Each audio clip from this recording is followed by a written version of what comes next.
اس مرتبہ پاکستان کا جو اٹیک ہوگا وہ بارڈر سے سٹارٹ نہیں ہوگا بلکہ پیچھے سے سٹارٹ ہوگا.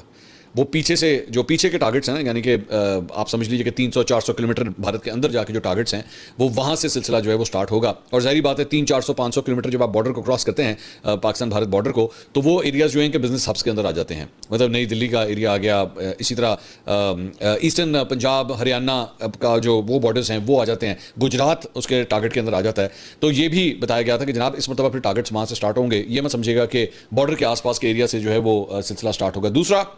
ایک اور ڈیولپمنٹ جو ہے وہ یہ بھی سامنے آئی ہے جہاں پہ میں آپ کو بتا رہا ہوں کہ اس وقت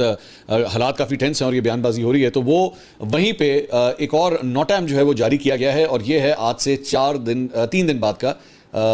3 دن بعد کا 9 اور 10 اکتوبر کا. اور یہ پاکستان کی جانب سے جو ہے وہ جاری کیا گیا ہے اور اس میں کہا گیا ہے کہ پاکستان کے جو نیول شپس ہیں وہ بحر عرب میں 9 اور 10 اکتوبر کو جو ہے وہ فائرنگ پریکٹسز کریں گے جس میں میزائلز اور گن فائرنگ جو ہے وہ کی جائے گی. اور یہ اماڑا کراچی کے آس پاس کا ایریا ہے اور یہ تقریباً کوئی 240 کلومیٹر کا, یہ نقشے کے اوپر آپ دیکھ سکتے ہیں 240 کلومیٹر کا ایریا ہے جس کے اندر پاکستان کے جو بحری جہاز ہیں وہ اس کی ایکسرسائزز وہاں پہ کریں گے. یہ عام طور پہ جب اس قسم کی کوئی ایکسرسائزز جو ہیں وہ انٹرنیشنل واٹرز کے آس پاس ہوتی ہیں یا فضائیہ کے اندر ہوتی ہیں تو پھر نوٹام جاری کیا جاتا ہے تاکہ پوری دنیا کے اندر جو ہے وہ تمام جو سول ایویشن ہو گئے یا نیول کا جو فلیٹس ہو گئے ان کو اس بات کا پتہ ہو کہ اس ایریا کے اندر جو ہے وہ اس طرح کی نیول ایکسرسائز ہو رہی ہیں تو اس ایریا سے دور رہا جائے. تو پاکستان نے 9 اور 10 اکتوبر کے حوالے سے جو ہے 9 اکتوبر کو جو ہے وہ رات کو تقریباً 3 بجے یہ سٹارٹ ہوگا اور 10 تاریخ کو جو ہے دوپہر کے 1 بجے تک یہ نیول ایکسرسائز جو ہیں وہاں پہ پاکستان کی جانب سے کی جائیں گی.